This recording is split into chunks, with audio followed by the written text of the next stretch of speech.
ಮಗುವು ಮನೆಯ ಪರಿಸರದಿಂದ ಶಾಲೆಯ ಶೈಕ್ಷಣಿಕ ವಾತಾವರಣಕ್ಕೆ ಬರುವ ಈ ಹಂತದಲ್ಲಿ ಅಕ್ಷರಾಭ್ಯಾಸ ಕಾರ್ಯಕ್ರಮವು ಮಹತ್ವಪೂರ್ಣವಾಗಿದೆ. ಶಾಲೆಯಲ್ಲಿ ಇಂತಹ ಪಾರಂಪರಿಕ ಆಚರಣೆಯನ್ನು ಪಾಲಿಸುತ್ತಿರುವುದು ಒಂದು ವಿಶೇಷ ಎಂದು ಕುಂಚಿಟಿಗರ ಮಹಾಸಂಸ್ಥಾನ ಮಠದ ಪೀಠಾಧ್ಯಕ್ಷರಾದ ಯಲೆರಾಂಪುರ ಶ್ರೀ ಹನುಮಂತನಾಥ ಸ್ವಾಮೀಜಿ ತಿಳಿಸಿದರು. ದಾಸರಹಳ್ಳಿಯ ಅಂಜನಾದ್ರಿ ಪಬ್ಲಿಕ್ ಶಾಲೆಯಲ್ಲಿ ವಿದ್ಯಾರ್ಥಿಗಳಿಗೆ ಅಕ್ಷರಾಭ್ಯಾಸ ಮತ್ತು ಗುರುಪೂಜೆಯಲ್ಲಿ ಕಾರ್ಯಕ್ರಮದಲ್ಲಿ ದೀಪ ಬೆಳಗಿಸುವುದರ ಮೂಲಕ ಕಾರ್ಯಕ್ರಮಕ್ಕೆ ಚಾಲನೆ ನೀಡಿದರು.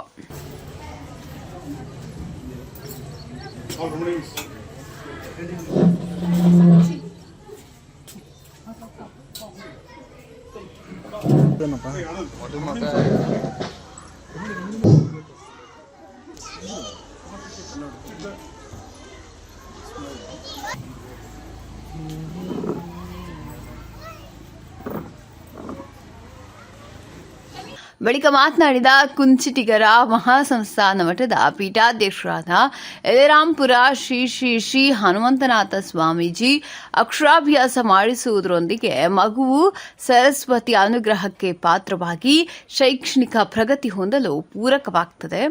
ಪೋಷಕರು ಮಕ್ಕಳನ್ನು ಎಳೆಯ ವಯಸ್ಸಿನಿಂದಲೇ ಸೂಕ್ಷ್ಮವಾಗಿ ಗಮನಿಸ್ತಾ ಸನ್ಮಾರ್ಗದ ಕಡೆಗೆ ನಡೆಸ್ತಾ ಮೌಲ್ಯಾಧಾರಿತ ಶಿಕ್ಷಣವನ್ನು ಕೊಟ್ಟು ಪೋಷಿಸಬೇಕು. ಅಕ್ಷರಾಭ್ಯಾಸದಂತಹ ಕಾರ್ಯಕ್ರಮಗಳು ಸಂಸ್ಕಾರಯುತ ಶಿಕ್ಷಣಕ್ಕೆ ಬುನಾದಿ ಆಗ್ತವೆ. ಪ್ರತಿ ಮಗುವಿನಲ್ಲಿಯೂ ಸಹ ಒಂದೊಂದು ಕೌಶಲ್ಯ ಪ್ರತಿಭೆ ಅಡಗಿದ್ದು ಅದನ್ನು ಗುರುತಿಸಿ ಉತ್ತೇಜಿಸಿ ಪೋಷಿಸಿ ಹೊರತರುವ ಕಾರ್ಯವನ್ನು ಪೋಷಕರು ಹಾಗೂ ಶಿಕ್ಷಕರು ಮಾಡಬೇಕೆಂದು ತಿಳಿಸಿದರು.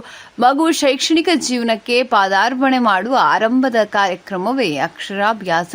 ಈ ಅಕ್ಷರಾಭ್ಯಾಸ ಕಾರ್ಯಕ್ರಮದ ಹಿನ್ನೆಲೆಯನ್ನು ತಿಳಿಸಿದ ಪ್ರಾಚೀನ ಕಾಲದ ಗುರುಕುಲ ವ್ಯವಸ್ಥೆಯಲ್ಲಿ ಆಚರಣೆಯಲ್ಲಿದ್ದ ಈ ಪದ್ಧತಿಯು ಗುರುವಿನಿಂದ ಜ್ಞಾನವನ್ನು ಪಡೆಯುವ ಸಲುವಾಗಿ ವಿದ್ಯಾಭ್ಯಾಸದ ಪ್ರಾರಂಭದಲ್ಲಿ ಅಕ್ಷರಾಭ್ಯಾಸವನ್ನು ಮಾಡಿಸಲಾಗುತ್ತಿತ್ತು.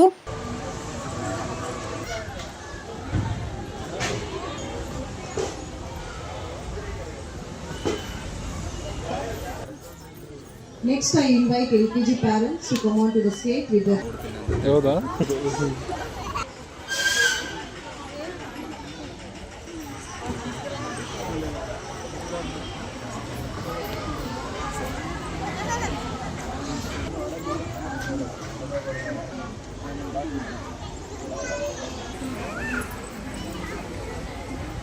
ಅಂದಿನ ಪದ್ಧತಿಯನ್ನು ಇಂದಿನ ದಿನಗಳಲ್ಲಿ ಅಳವಡಿಸಿಕೊಂಡು ಮಗುವಿನ ಕಲಿಕೆಯನ್ನು ಉತ್ತಮಪಡಿಸುವ ಉದ್ದೇಶದಿಂದ ಈ ಕಾರ್ಯಕ್ರಮವನ್ನು ಆಯೋಜಿಸಲಾಗಿದೆ.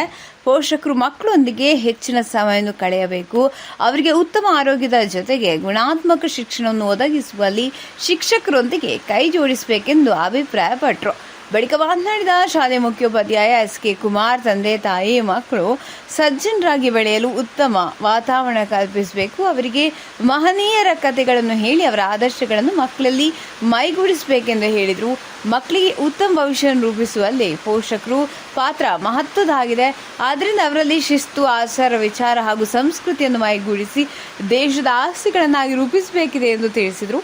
ಈ ಸಂದರ್ಭದಲ್ಲಿ ಶಾಲೆಯ ಮುಖ್ಯಸ್ಥರು, ಪೋಷಕರು, ವಿದ್ಯಾರ್ಥಿಗಳು, ಶಿಕ್ಷಕರು, ಸಹ ಶಿಕ್ಷಕರು ಇನ್ನು ಮುಂತಾದವರು ಉಪಸ್ಥಿತರಿದ್ದರು.